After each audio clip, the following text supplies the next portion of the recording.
베넷 점, 숄로호프 지음, 이항제 옮김. 숄로호프, 소련의 소설가, 1905년–1984년, 주로 돈강 주변 카자크의 생활을 묘사하였다. 1965년에 노벨 문학상을 받았다. 작품에 고요한 돈강, 개간된 처녀지, 인간의 운명 등이 있다. 책상 위에는 타버린 화약 냄새가 나는 탄약통, 양뼈, 야전 지도, 정황 보고서, 썩은 땀 냄새가 나는 말의 굴레, 커다란 빵 조각이 놓여 있다. 이 모든 것들이 책상 위에 널려 있고 기병 중대장 니콜라 코셰보이는 창문턱에 등을 바짝 기댄 채 벽에 습기가 차서 곰팡내가 나는 나무를 쪼개 만든 벤치에 앉아 있다. 그는 꽁꽁 얼어서 움직이지 않는 손가락으로 연필을 잡고 있다. 책상 위에 펼쳐진 오래된 벽보들 옆에 반쯤 채워진 신상 조사서가 놓여 있다. 거칠거칠한 종이에는 간단하게 적혀 있다. 코셰보이 니콜라이 기병 중대장, 농부, 러시아 청년 공산당원. 연령, 란에 그는 연필로 천천히 적어 넣는다. 18세. 니콜카는 어깨가 딱 벌어진 것이 18살로 보이지 않는다. 방사상 모양의 잔주름이 진 눈 언저리와 노인처럼 구부정한 등 때문에 그는 나이 들어 보인다. 정말로 어린애고 애송이고 풋내기야. 기병 중대에서는 이렇게 농담조로 말들을 한다. 그러나 거의 피해를 입지 않고 2개의 반혁명 도당을 쳐부수며 반년 동안 여러 전투와 접전에서 어떤 고참 중대장 못지않게 중대를 잘 지휘할 수 있는 사람이 저 사람 말고 또 어디 있어? 니콜카는 18살이라는 자기 나이를 부끄러워했다. 항상 이 가증스러운 연령난 앞에서는 연필이 천천히 움직이고 유감스럽게도 니콜카의 광대뼈 부위가 빨개진다. 니콜카의 아버지는 카자크이고 그도 아버지의 핏줄을 이어받은 카자크이다. 대 6살쯤 되었을 때 아버지가 자기를 군마에 태워준 것을 그는 꿈결처럼 어렴풋이 기억하고 있다. 얘야, 갈기를 꼭 잡아라. 아버지가 소리쳤다. 엄마는 부엌문 앞에 서서 하얗게 질린 얼굴로 니콜카에게 미소를 지었고 휘둥그레진 눈으로 말의 뾰족한 등뼈에 딱 달라붙은 니콜카의 작은 발과 고삐를 잡은 아버지를 쳐다보았다. 이것은 오래전의 일이었다. 니콜카의 아버지는 독일과의 전쟁에서 마치 물속에 빠진 것처럼 흔적도 없이 사라졌다. 아버지는 깜깜무소식이다. 엄마는 죽었다. 니콜카는 아버지에게서 말에 대한 사랑, 무한한 용기, 그리고 비둘기 알 만한 크기의 베넷점을 물려받았다. 아버지의 것과 똑같은 그의 베넷점은 왼발 복사뼈 위에 나 있었다. 15살 때까지 니콜카는 막리를 하면서 비참하게 떠돌아다녔다. 그 후 긴 군용 외투를 얻어 입었고 카자크 마을을 지나가던 적위군 연대와 함께 브란겔리를 쳐부수러 갔다. 올 여름에 니콜카는 돈강에서 군사위원과 물놀이를 했다. 군사위원이 타박상을 입은 머리를 갸우뚱하면서 햇볕에 까맣게 그을린 니콜카의 구부정한 등을 툭 치고 더듬거리며 말했다. 자넨, 자넨 행복한 사람이야. 그래, 정말 행복한 사람이야. 베넷점은 행복의 징조라지 않나? 니콜카는 화가 나서 이를 드러내 보이고는 잠수했다가 푸푸거리며 물을 내뿜으면서 소리쳤다. 거짓말이야, 이 엉터리. 난 어려서부터 고아가 되어 평생 막리를 하며 죽을 둥 살 둥 살아왔는데 이게 행복의 징조라고? 이렇게 말하고 니콜카는 돈강을 감싸는 노란 모래톱을 향해 헤엄쳐 갔다. 니콜카가 묵고 있는 농가는 돈강 위쪽의 벼랑 위에 있다. 창문을 통해 푸르게 펼쳐진 돈강 주변의 땅과 시커먼 강철 같은 물이 보인다. 폭풍이 부는 밤이면 파도가 벼랑 밑에 부딪히고 덤무는 숨이 막힐 듯이 헐떡거리면서 괴로워한다. 이럴 때 니콜카는 물이 마루청 틈으로 슬며시 스며들고 점점 부풀어 올라서 농가를 뒤흔들지도 모른다고 생각한다. 니콜카는 다른 집으로 옮기려고 했지만 어떻게 하다 보니 옮기지 못하고 가을까지 그냥 남아 있었다. 몹시 추운 아침에 니콜카는 편자를 박은 장화를 신고 깨지기 쉬운 정적을 깨뜨리면서 현관 계단으로 걸어 나갔다. 그는 작은 벚나무 밭으로 내려가서 이슬에 젖은 회색 풀 위에 들어 누웠다. 안주인이 얌전히 서 있으라고 암소를 달래는 소리, 송아지가 젖을 달라고 조르듯이 낮은 소리로 음매 음매 우는 소리, 젖에서 뿜어져 나오는 우유가 양동이 벽에 부딪히는 소리가 들린다. 뜰 안에 작은 문이 삐걱 소리를 냈고 개가 짖기 시작했다. 중대장님, 집에 계십니까? 니콜카는 팔꿈치에 기대어 몸을 반쯤 일으켰다. 나 여기 있다. 그런데 무슨 일인가? 광구 마을에서 급사가 왔습니다. 반혁명도당이 살스크 광구에서 침입해 들어와 그루진 구경농장을 점령했다고 합니다. 급사를 이리 데려와. 급사는 뜨거운 땀으로 흠뻑 젖은 말을 마구간 쪽으로 끌고 왔다. 마른 마당 한가운데서 앞다리를 꿇고 옆으로 픽 쓰러졌다.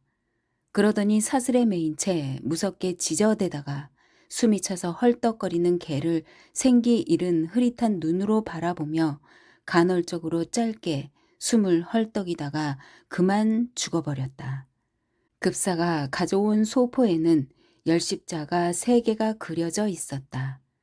급사는 이 소포를 가지고 약 40km를 쉬지 않고 말을 달려왔고 그래서 말이 죽고 만 것이다. 니콜카는 기병중대의 지원을 요청하는 구경농장 의장의 메모를 읽고 나서 살림방으로 갔다. 그는 긴 칼을 허리에 차면서 피로를 느끼며 생각했다. 어딘가로 가서 공부를 하고 싶은데 또 반혁명 도당이 나타났어. 군사위원이 중대장이면서 단어도 제대로 못 쓴다고 창피를 주질 않나. 그런데 교구 초등학교를 마치지 못한 것이 내 잘못이란 말인가? 그자는 이상한 사람이야. 그런데 또 반혁명 도당이, 또 유혈.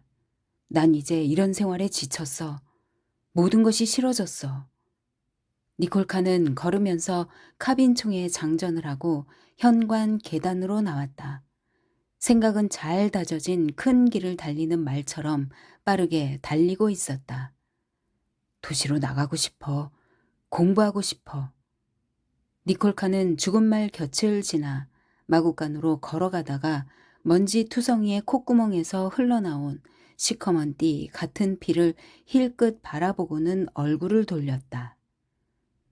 울퉁불퉁한 비포장 여름길을 따라 바람에 스친 바퀴 자국을 따라 회색 질경이가 둥글게 말려 있고 명화조와 잡초들이 무성하고 빽빽하게 자라고 있다.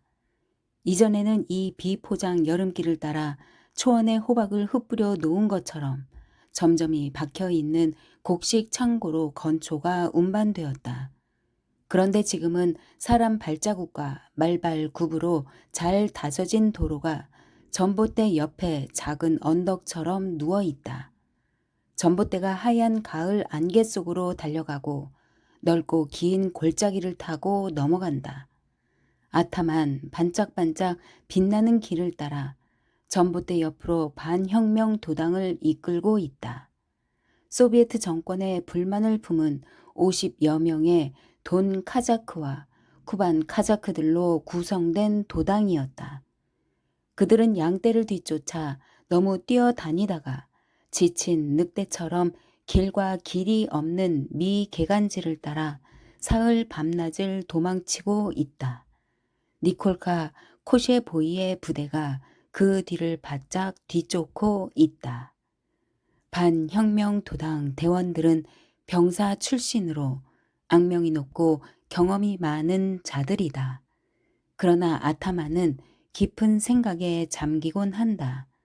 아타만은 등자 위에 엉거주춤 일어나서 초원을 빤히 쳐다보며 돈강 저쪽에 뻗어 있는 푸른 숲 가장자리까지 몇 킬로미터나 될지 가늠해 본다.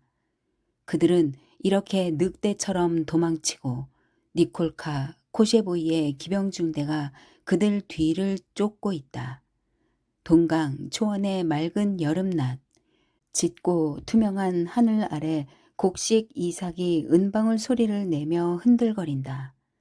수확하기 전에 알이 굵은 카르노프카 밀 꺾으러기는 이삭 위에서 17살 청년의 수염처럼 거뭇거뭇해지고 호밀은 위로 솟아서 사람의 길을 넘으려고 길을 쓰고 있다. 모래와 진흙이 섞인 땅에 사는 텁석부리의 마을 사람들은 집에서 멀지 않은 작은 숲 근처의 모래땅 구릉지를 따라 작은 쐐기 모양의 땅속에 호밀을 심는다. 원래 호밀은 잘 자라지 않아서 옛날부터 1헥타르에서 50kg 이상은 나오지 않는다. 그래도 마을 사람들은 호밀을 심는데 그건 호밀로 처녀의 눈물보다 더 맑은 밀주를 증류해서 만들기 때문이다. 또 예로부터 그렇게 해왔고 할아버지들과 증조 할아버지들이 밀주를 마셨기 때문이다. 돈 군관구에 카자크들 문장에 술통 위에 알몸으로 앉아있는 술 취한 카자크가 그려져 있는 것은 다 이유가 있다. 가을이 되면 카자크들은 술에 흠뻑 취해서 마을과 부락을 어슬렁거리고 버드나무 가지를 엮어 만든 울타리 위로 꼭대기가 붉은 모피 모자가 술에 취해 흔들거린다. 그래서 아타만도 하루라도 술에 취하지 않은 적이 없다. 똑같은 이유로 마부들과 기관 총수들도 모두 스프링이 달린 이륜마차 위에 술 취한 채 비스듬히 앉아 있다. 아타만은 7년 동안 고향집을 보지 못했다. 독일군의 포로, 그 뒤 브란겔리의 백위군, 태양 빛에 녹아버린 콘스탄티노플, 철조망으로 둘러싸인 수용소, 타르치를 하고 소금기가 밴 날개가 달린 터키의 작은 범선, 군모의 깃털 장식을 생각나게 하는 쿠반의 갈대, 그리고 반혁명 도당. 어깨너머로 뒤돌아보면 이것이 바로 아타만의 인생이었다. 무지하게 더운 여름에 초원의 늪가에 난 두 쪽으로 갈라진 말발굽 자국이 바짝 말라버린 것처럼 그의 영혼도 바짝 말라버렸다. 이상하고 알 수 없는 통증이 그의 마음을 괴롭히고 온몸은 혐오감으로 가득 찬다. 아타만은 그 어떤 밀주로도 이 통증을 잊거나 열을 식힐 수 없다는 걸 느낀다. 그래도 그는 밀주를 마시고 하루도 술 취하지 않은 적이 없다. 그것은 탐욕스런 검은 땅의 내장처럼 태양 아래 펼쳐진 돈강의 초원에서 호밀이 향기롭고 달콤하게 꽃을 피우고 마을과 부락마다 뺨이 거무죽죽한 카자크 병사의 아내들이 솟구쳐 흐르는 샘물과 다름없는 맑디 맑은 밀주를 만들기 때문이다. 새벽녘에 첫 서리가 내렸다. 손바닥 모양의 수련 잎들 위에 은발이 흘러내렸다. 아침에 루키치는 물레방아 바퀴에서 운모처럼 얇은 형형색색의 얼음 조각을 발견했다. 루키치는 아침부터 몸이 좋지 않았다. 허리가 콕콕 쑤셨고 둔중한 통증으로 무쇠처럼 무거워진 다리가 땅에 달라붙었다. 그는 힘이 하나도 없는 흉측한 몸을 간신히 움직이며 방앗간을 걸어 다녔다. 수수 찢는 절구에서 한 배로 태어난 쥐새끼들이 황급히 달아났다. 루키치는 눈물에 젖어 촉촉해진 눈으로 위를 쳐다보았다. 천장 아래 가로질러 놓은 나무에서 비둘기 한 마리가 무슨 자질구레한 일이 있는 듯이 빠르게 지저귀고 있었다. 노인은 모래 섞인 진흙으로 빚은 듯한 콧구멍으로 찐득찐득한 썩은 물 곰팡이 냄새와 맷돌로 간 호밀 냄새를 들이마셨고 물이 기분 나쁘게 숨을 할딱거리며 말뚝을 빨고 핥는 소리에 귀를 기울였다. 그리고 생각에 잠겨 수세미 같은 턱수염을 매만졌다. 루키치는 잠시 쉬려고 양봉장에 누웠다. 노인은 모피 외투를 뒤집어 쓰고 입을 크게 벌린 채 비스듬히 누워 잠이 들었다. 끈적끈적하고 따스한 군침이 입술 언저리에서 턱수염으로 흘러내렸다. 땅거미가 노인의 허름한 농가를 짙게 물들였고 방앗간은 우윳빛 안개 속에 푹 잠겨버렸다. 노인이 잠에서 깨어났을 때 두 사람이 말을 타고 숲에서 나왔다. 그중 한 사람이 양봉장을 거닐고 있던 노인에게 소리쳤다. 할아범, 이리 와! 루키치는 미심쩍게 그를 바라보고 멈춰 섰다. 그는 지난 몇 년 동안의 혼란기에 이렇게 무장한 사람들을 많이 보아왔다. 그들은 묻지도 않고 사료와 밀가루를 가져갔는데 노인은 이편 저편 가리지 않고 그들 모두를 싸잡아서 몹시 싫어했다. 더 빨리 걸어, 이 늑다리야! 루키치는 구멍이 뚫린 벌통 사이를 지나 색바랜 입술을 조용히 우물거리며 곁눈질로 손님들을 바라보면서 그들에게서 좀 떨어진 곳에 멈춰 섰다. 할아범, 우린 적의군이야. 우릴 무서워하지 마오. 아타만이 목신 소리로 부드럽게 말했다. 우린 반혁명 도당을 뒤쫓다가 동료들과 떨어졌어. 혹시 어제 부대가 이곳을 지나가는 걸 보았나? 어떤 부대가 지나가긴 지나갔소. 할아범, 그들이 어디로 갔지요? 그걸 누가 아오? 당신 물레방앗간에 그들 중 아무도 남아있지 않나? 아니. 루키치는 짤막하게 말하고 등을 돌렸다. 노인장, 기다려! 안장에서 펄쩍 뛰어내린 아타만이 휘어진 두 다리로 서서 술에 취해 비틀거렸다. 그리고 밀주 냄새를 확 풍기며 말했다. 할아범, 우린 공산당들을 박멸하고 있어. 알아들었어? 우리가 누군지는 당신이 알 바 아니야. 그는 말고삐를 손에서 떨어뜨리며 비틀거렸다. 당신이 할 일은 말 70마리분 곡식을 준비하고 잠자코 있는 거야. 지금 즉시. 알았어? 곡식 어디 있어? 없소. 시선을 옆으로 돌리면서 루키치가 말했다. 그럼 저 창고 속에 뭐가 있지? 잡동사니 아마 여러 가지. 곡식은 없어. 그래, 그럼 가보자. 아타마는 노인의 멱살을 잡고 옆으로 기울어지고 땅속으로 들어간 창고 쪽으로 질질 끌고 갔다. 그리고 창고 문을 활짝 열어젖혔다. 곡물 적치장에는 밀과 검은 줄기에 보리가 있었다. 이게 곡식이 아니고 뭐야, 이 늙은 상놈아. 곡식이지. 재분용 곡식이야.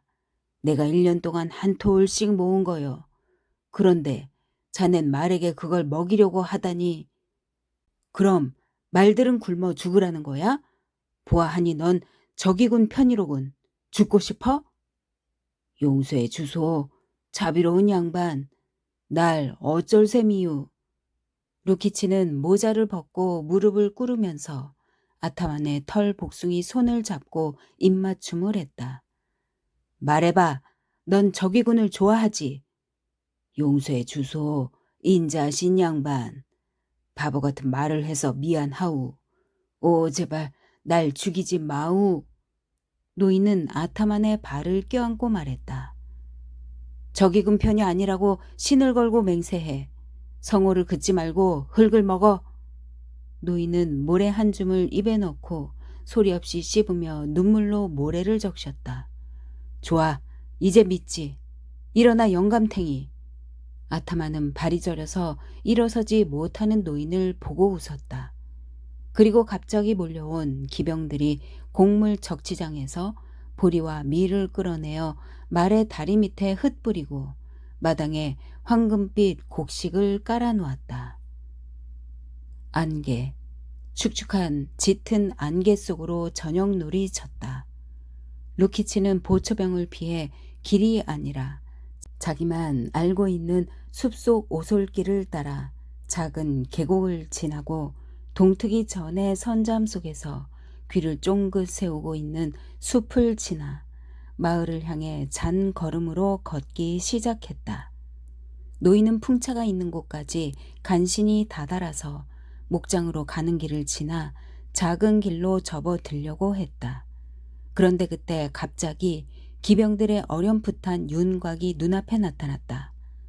누구냐? 정적 속에서 불안한 외침이 들려왔다. 나요. 루키치가 중얼거렸다. 노인은 맥이 탁 풀렸고 부들부들 떨었다. 도대체 누구야?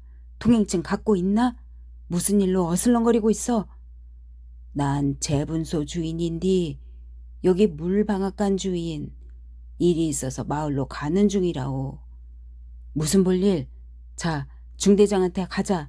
앞장서 걸어. 한 사람이 말을 타고 다가오면서 소리쳤다. 루키치는 목덜미에 말의 뜨거운 입술을 느끼고 가볍게 다리를 절면서 잔 걸음으로 마을로 걸어갔다. 그들은 지붕을 기와로 덮은 작은 농가 앞 광장에 멈춰 섰다. 노인을 호송한 사람이 끙끙대며 안장에서 내리고 말을 울타리에 메어 놓았다. 그는 긴 칼을 철걱거리며 현관 계단으로 올라갔다. 뒤따라와. 창문에서 불빛이 아물거렸다. 그들은 안으로 들어갔다. 루키치는 담배 연기 때문에 재채기를 하고는 모자를 벗고 성화가 걸려있는 앞쪽 구석을 향해 급히 성호를 그었다. 여기 노인을 붙잡았습니다. 마을로 오고 있었습니다. 니콜 칸은 손과 깃털이 붙은 헝클어진 머리를 책상에서 들어올리며 졸음기가 묻어 있지만 엄한 목소리로 물었다. 어디로 가고 있었나? 루키치는 앞으로 한 발을 내밀고 기뻐서 목이 메어 말했다. 오, 당신은 우리 편이구려. 난 또 적들이라고 생각했소. 너무 겁이 나서 물어보기가 무서웠소. 난 재분소 주인이요. 당신들이 미트로인 숲을 지나다가 내 집에 들렀을 때 젊은이, 내가 자네에게 우유를 주었는데 혹시 기억나오? 그런데 할 말이 뭐요? 사랑스런 젊은이 말하리다. 어제 해질녘에 바로 그 반혁명 도당이 우리 집으로 몰려와서는 말들에게 곡식을 몽땅 주었소. 날 조롱하고 그들의 우두머리가 충심으로 맹세하라며 내게 흙을 먹였다오. 지금 그들이 어디 있소? 지금도 거기 있어. 그자들은 보드카를 가져왔는데 그 나쁜 놈들이 내 살림방에서 술을 홀짝홀짝 마시고 있다오. 난 당신에게 알리려고 여기로 달려왔소. 아마 당신이라면 그놈들을 처치할 수 있을 거요. 말에 안장을 놓으라고 해. 니콜카는 노인에게 웃음을 지으며 의자에서 일어나서 지친 모습으로 외투 소매를 잡아당겼다. 날이 밝았다. 며칠 밤이나 잠을 자지 못해 푸르죽죽해진 니콜카는 기관총을 운반하는 이륜 마차가 있는 대로 말을 달렸다. 우리가 돌격할 때 우익에 사격을 가해. 저들의 날개를 꺾어야만 해. 이렇게 말하고 니콜카는 산계한 기병 중대 쪽으로 말을 달렸다.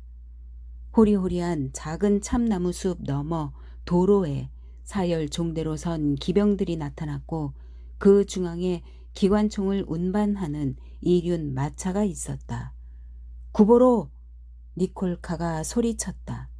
니콜카는 등 뒤에서 점점 크게 울리는 말발굽 소리를 느끼면서 자기가 탄 수말에 채찍을 가했다. 숲 가장자리에서 기관총이 맹렬히 울부짖기 시작했다. 그리고 도로 위의 기병들은 훈련한 대로 재빨리 라바 전법으로 흩어졌다. 바람에 쓰러진 수목에서 늑대 한 마리가 몸에 우엉을 잔뜩 묻히고 언덕 위로 뛰어나왔다. 늑대는 머리를 앞으로 구부리고 귀를 기울였다. 멀지 않은 곳에서 총성이 요란하게 울렸고 치고 싸우는 온갖 소리가 끈끈한 파도처럼 밀려왔다. 탕! 하고 어린 오리나무 숲에 총알이 떨어졌다. 언덕 너머 저쪽 경작지 너머에서 탕! 하고 메아리가 빠르게 울려 퍼졌다. 다시 빈번하게 총성이 울렸다. 탕! 탕! 탕! 언덕 너머에서 메아리가 울렸다. 탕! 탕! 탕! 늑대는 잠시 서 있다가 넓은 골짜기에 아직 배지 않은 노란 풀숲으로 몸을 기우뚱거리며 천천히 들어가 버렸다. 물러서지 마라! 기관총을 운반하는 이륜마차를 버려선 안 돼! 작은 숲 쪽으로, 작은 숲 쪽으로! 제기랄! 아타마는 등자 위에 엉거주춤 일어서서 소리쳤다. 기관총을 운반하는 이륜마차 주변에서 마부들과 기관총 사수들이 멍에와 끌채를 연결하는 끈을 끊으려고 분주하게 움직이고 있었다. 끊임없는 기관총 사격으로 산병선이 무너져서 패주하는 병사들을 이미 통제할 수 없었다. 아타마는 말을 돌렸다. 이때 어떤 사내가 긴 칼을 휘두르며 아타만을 향해 말을 달려왔다.